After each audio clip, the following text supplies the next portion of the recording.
सबक नंबर 2 की ग्रामर में जो सबक है हमारे पास उम्मीद की खुशी, उसमें दिया हुआ है तराकीब लफ्ज़ी।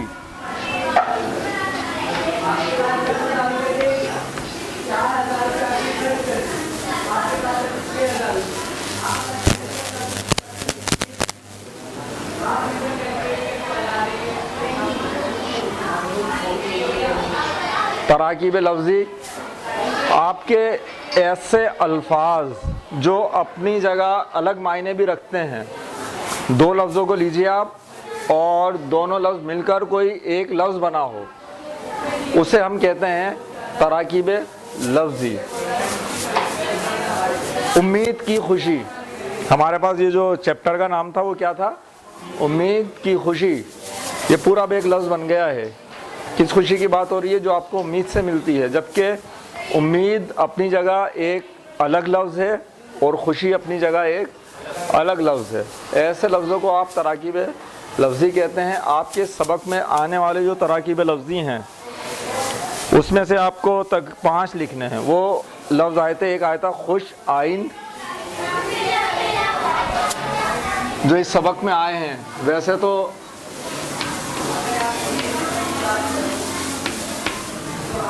खुश आइन, अंधेरा घर,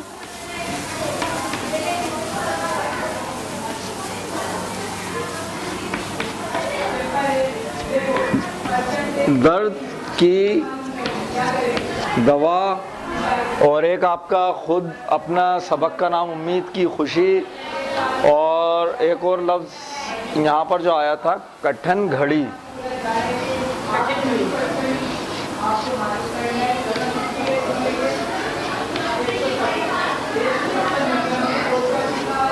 ये एक अलग लफ्ज़, ये एक अलग लफ्ज़, ये अलग, ये अलग, ये अलग, ये अलग, ये अलग, ये अलग, उसके बावजूद ये मिलकर एक लफ्ज़ बने हैं। ऐसे लफ्ज़ों को आप क्या कहते हैं? तराकीब लफ्ज़ी। फिर आपके ग्रामर में यहाँ पर आया है नसर और शायरी।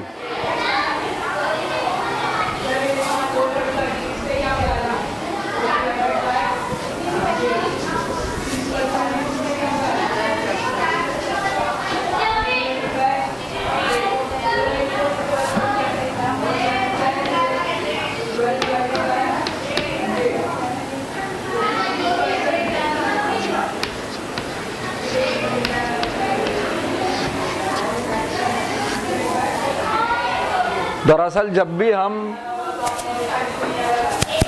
कोई बात बयान करना चाहते हैं तो हमारे पास उनको बयान करने के लिए 2 ही उसलूब होते हैं। एक नसर का होता है और दूसरा शायरी का होता है। नसर यही जो हमारी आम बोल चाल, जो अभी मैं आपसे बात कर रहा हूँ, ये बोलते हुए निकल जाए। एक होता है शायरी। शायरी में क्या होता है? शायरी में बात मिसरों की सूरत में बोले जाती हैं। आप बात करते हो मिसरों की सूरत में। शमा की मानिंद हम इस बज़्म में, चश्मे नम आए थे दामन तर चले। आम उसलूब नहीं है। इसमें रदीफ भी पाए जाते हैं, काफ़िये भी पाए जाते हैं, मिसरे पाए जाते हैं। 2 मिसरों को मिलाकर हमारे पास शेर बन जाता है। यह भी शायरी की इकसाम आएंगी आगे। 2 मिसरों को मिला के शेर बन जाता है। फिर उससे ज़्यादा जो इकसाम है वो भी हम पढ़ेंगे। तो एक तरीका उसलूब बात करने का, बयान करने का, अपने ख़यालात को का इजहार करने का शायरी, और दूसरा हमारे पास है नसर। यहाँ पर शायरी या शार का मजमुआ होती है। हर शेर के 2 हिस्से होते हैं। हर हिस्से को मिसरा कहते हैं। शेर के दोनों मिसरे हम वज़न होते हैं। शायरी या शार या बंद का मजमुआ होती है। अगर बात 2 या 2 से ज़्यादा मिसरों पर मुश्तमिल हो तो उसको बंद कहते हैं। ये एग्ज़ाम में अभी मिलना आएगी। इसके बाद हमारे पास दूसरा जो उसलूब है वो है नसर, और उसको आप कहते हैं इंशा पर्दाजी भी।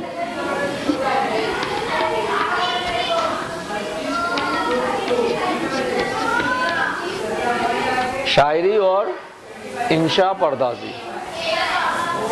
इंशा पर्दाजी या मजमून निगारी इल्म अदब का एक गैर मामूली जुज़ और ख़ास फ़न है।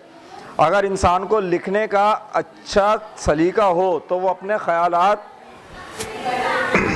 दूसरों तक मौसर अंदाज में पेश कर सकता है या पहुंचा देता है, जिससे पढ़ने वाले मुतासिर होते हैं।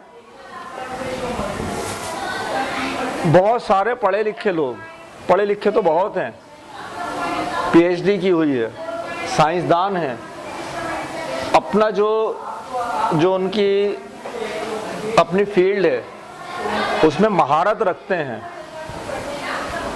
चोटी के जो फनकार होते हैं उनमें उनका नाम आता है, लेकिन इंशा पर्दाजी में वो बहुत कमज़ोर होते हैं, बात नहीं कर सकते। क्यों? उन्होंने मुताला बहुत नहीं किया होता, उनके पास अल्फाज का ज़ख़ीरा अच्छा नहीं होता, फिर होता है तो उसका उन्हें चुनाव नहीं आता। क्यों नहीं आता? कभी लिखने बैठे नहीं, या लिखने बैठे हैं तो अपने जो अगर साइंस का कोई ये डॉक्टरी क्रम में वो लिखने बैठे हैं, वहाँ पर अल्फाजों का घुमाव फिराव नहीं होता, सीधी सीधी बात होती है, बयान करते चले जाते हैं। तो इंशा पर्दाजी आपके एक ऐसी सनफ़ है कि ये अगर आपको अच्छी आती है, फ़न है ये, तो आप अपने ख़यालात बहुत अच्छी तरह बयान भी कर सकते हैं और अपनी बात दूसरों तक बखूबी पहुंचा देते हैं, और पढ़ने वाले उससे मुतासिर भी होते हैं। बिल्कुल ऐसे ही शायरी जो है उसमें आप बोलते हैं कि बहुत अच्छे शायर अल्लामा इकबाल का एक बड़ा नाम, क्या ख़ास बात? उनका अल्फाज का चुनाव और उसे बयान करने का तरीका, सिर्फ यही तो खासियत होती है। बाकी तो लफ्ज़ तो सब लोग वही इस्तेमाल करते हैं, हर शायर लफ्ज़ एक ही इस्तेमाल कर रहा होता है। आपके पास लुग़त है, आम बोलचाल में आपके अल्फाज इस्तेमाल होते हैं, वही आप बोल रहे होते हैं। उनका चुनाव, उन्हें कहाँ रखना है, कहाँ सेटिंग से बैठ रहे हैं, ये जो होता है ये फ़न होता है। इसी फ़न को आप जो इसके अच्छे शायरी के होते हैं उन्हें शायर बोलते हैं, आपके जो नसर में होते हैं इंशा पर्दाज बोलते हैं, और उसकी जो सिनफ़ है इंशा पर्दाजी कहलाती है।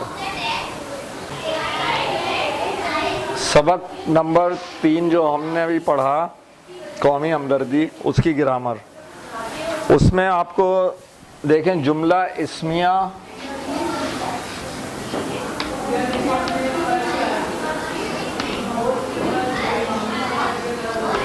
और जुमला फेलिया। वो जुमला आपका जिसमें कोई ख़बर पाई जाए किसी शख्स के मुताल्लिक, उसे आप जुमला इस्मिया कहते हो। जैसे कि नाजिया अच्छी बच्ची है, इसमें एक ख़बर दी गई है, किसके मुताल्लिक दी गई है? नाजिया के मुताल्लिक दी गई है। ऐसे जुमलों को आप कहते हैं जुमला इस्मिया। जैसे किताब दिलचस्प है, किताब के मुताल्लिक एक ख़बर दी गई है, क्या? दिलचस्प है। अच्छा, जिसके बारे में ख़बर दी जा रही है, जैसे वो जुमला जिसमें किसी इस्म का काम बताया जाए, वो जुमला जिसमें किसी इस्म का काम बताया गया है, उसे आप जुमला फेलिया कहते हो। जैसे कि अदील आया, फरा पढ़ रही है, राशिद क्रिकेट खेल रहा है, आप उसके कोई काम की खबर दे रहे हैं, उसे आप क्या बोलते हो? जुमला है फेलिया। फेल उर्दू का आपका लफ्ज़ है ना, फेल काम करना, जिसमें किसी काम का करना पाया जाता है वो फेल कहते हैं, और फेल की खबर जिसमें दी जा रही है वो क्या है? जुमला है फेलिया। इसके अलावा आपके पास यहाँ कुछ जुमले लिखे हुए हैं इसी बुक में। राशिद बीमार है, अफशा मजमून लिख रही है, हम फुटबॉल खेल रहे हैं, वो मसरूफ़ है। इसमें से आप लिखें राशिद बीमार है, एक जुमला।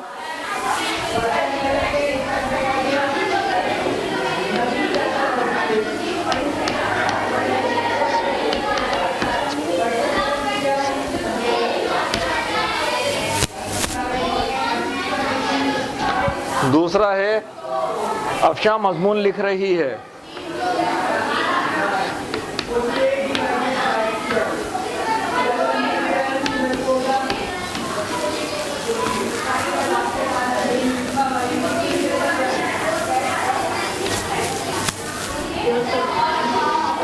तीसरा जुमला है हम फुटबॉल खेल रहे हैं।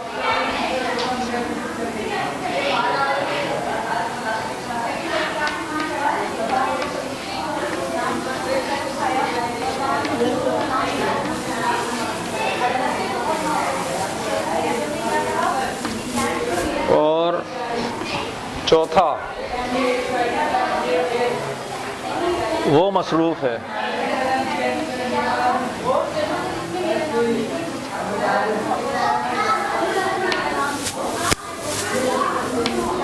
वो मसरूफ है। ये 4 जुमले यहाँ लिखे हैं। इसमें से जुमला इस्मिया कौन से हैं और जुमला फेलिया कौन से हैं, उनको आपको अलग अलग करके कॉपी में लिख लेना है। मैं उसे चेक कर लेता हूँ, ठीक है। आप देखें यहाँ पर, आप आइए किताब के सफ़ा नंबर 29 पर, यही जो हमारा सबक है कौमी हमदर्दी तीसरा, सफ़ा नंबर 29 पर आ जाइए।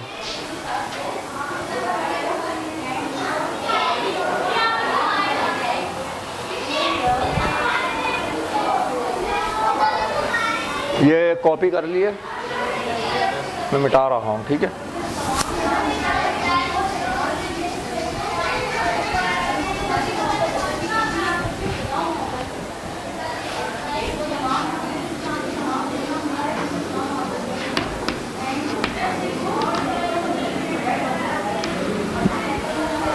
मजमून नसर की वो मजमून नसर की वो सिनफ है जिसमें किसी मुतय्यन मौजू पर अपने ख्यालात और जज्बात और एहसासात का तहरीरी इजहार किया जाए। यानी कि हमें कोई ख़ास टॉपिक दिया जाता है, उसके ऊपर हम अपने ख्यालात का इजहार करते हैं, उसे मजमून कहते हैं। जैसे कराची के हालात, ठीक है, लोड शेडिंग पर मजमून लिखी है। किसी भी मुआशरे के लिए यकजहती क्यों ज़रूरी है, ये क्या है, ख़ास आपको दे दिया गया मजमून के लिए कि आप इसके ऊपर लिखेंगे, मौजू है ये आपका, उसे आप कहते हो मजमून। किसी एक बात को लेकर उसके ऊपर लिखना। मजमून के लिए मौजू की कोई कैद नहीं, कोई सा भी दिया जा सकता है। दुनिया के हर मामले, मसले या मौजू पर मजमून लिखा जा सकता है। मजमून की एक ख़ास तरतीब होती है, मजमून की एक ख़ास तरतीब होती है। नंबर 1, ज़ेर बहस मसले का तारुफ।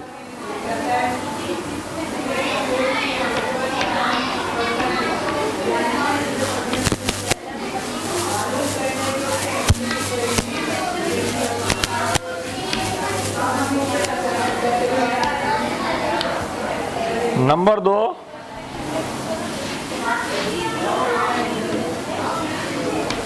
हिमायत या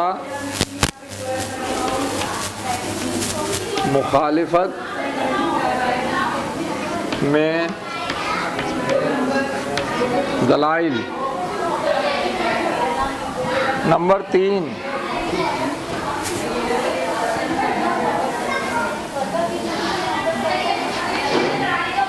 नतीजा, जिसके लिए मजमून दरअसल लिखा जाता है। हर मजमून के लिए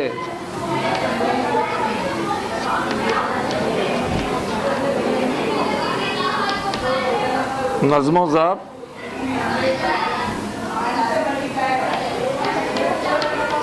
तवाज़ुन और तनासुब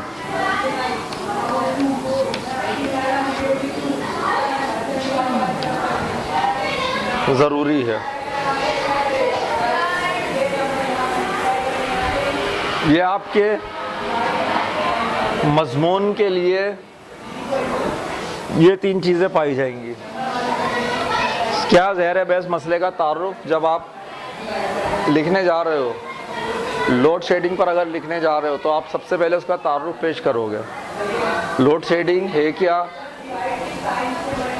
क्यों शुरू की गई थी, अब इसका क्या हाल हुआ है, कितनी होनी चाहिए, या उसके जो है मसाइल के लिए हल फिर आखिर में पेश कर रहे होते हैं हम। हिमायत या मुखालफत में दलाइल, यानी कि लोड शेडिंग अगर की जा रही है, हुकूमत कर रही है, तो मैं या तो लिख रहा हूँ तो हुकूमत के साथ होऊंगा इसमें कि वो सही कर रही है, इसके बगैर गुजारा हो नहीं सकता, तो मैं हिमायत में कुछ दलाइल दूंगा। और अगर मैं इसके मुखालिफ हूँ तो फिर मैं मुखालफत के अंदर इसके दलाइल दूंगा। बात दलील से होगी, ऐसे ही नहीं मैंने हवा में बात छोड़ दी और बस सही है, जी नहीं, दलील से बात होगी कि भाई लोड शेडिंग तो इसका हल नहीं है, आप इसके पैरेलल ये कर सकते हो, इसके साथ साथ या इसके मुतरादिफ आप ये काम भी तो कर सकते हो, लोड शेडिंग तो इसका हल नहीं है। नतीजा, मजमून के लिए नज़्म ज़ब्त, तवाज़ुन और तनासुब ज़रूरी है।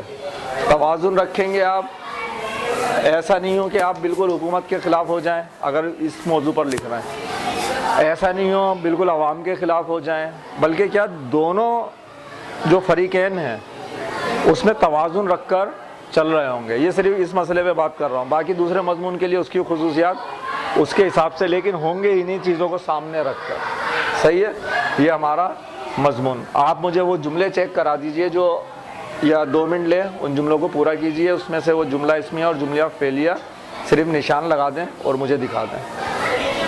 चौथा सबक में ग्रामर जुमले के अज्जा,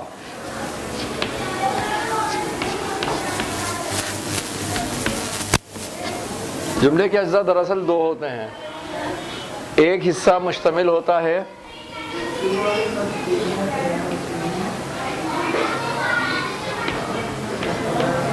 मुब्तिदा, और दूसरा जो है खबर।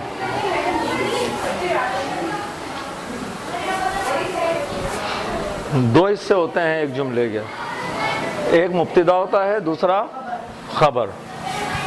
यहाँ पर ऊपर लिख लीजिए अगर लिख रहे हैं तो, कि एक जुमले के 2 हिस्से होते हैं, एक मुब्तिदा और दूसरे खबर। मुब्तिदा जिस शख्स के बारे में खबर दी जा रही हो,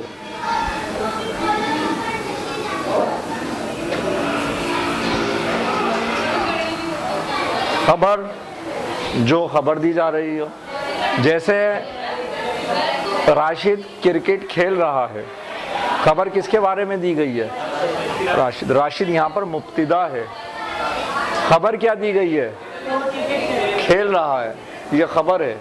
क्या खेल रहा है, क्रिकेट खेल रहा है, ये खबर है। असफन जी, जिसके बारे में खबर दी जाए उसे मुब्तिदा कहते हैं। जिसके बारे में बात, जिस शख्स या शे के बारे में बात हो रही हो वो मुब्तिदा है, और उसके बारे में जो बात की गई है वो खबर है। घर बहुत खूबसूरत है, या ये घर बहुत खूबसूरत है, इसमें जो मुब्तिदा है वो ये घर है। खबर क्या है, घर का खूबसूरत होना।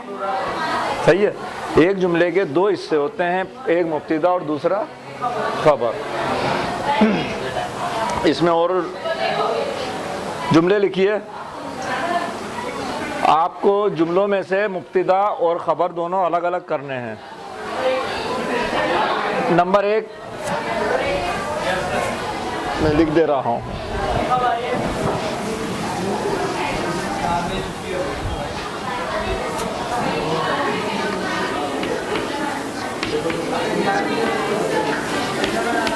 अकरम गया।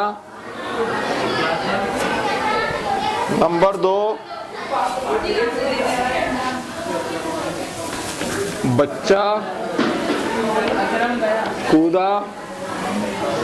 नंबर 3 बानो आई। नंबर 4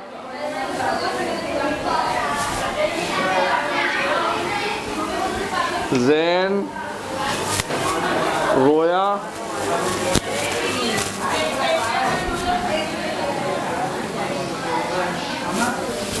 नंबर 5 अब्बू गए। ये 5 जुमले हैं।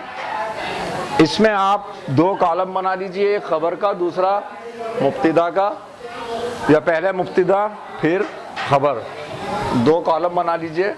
और उसमें जो आपका मुब्तदा है उसको अलग लिख दीजिए और जो खबर है उसको अलग लिख दीजिए।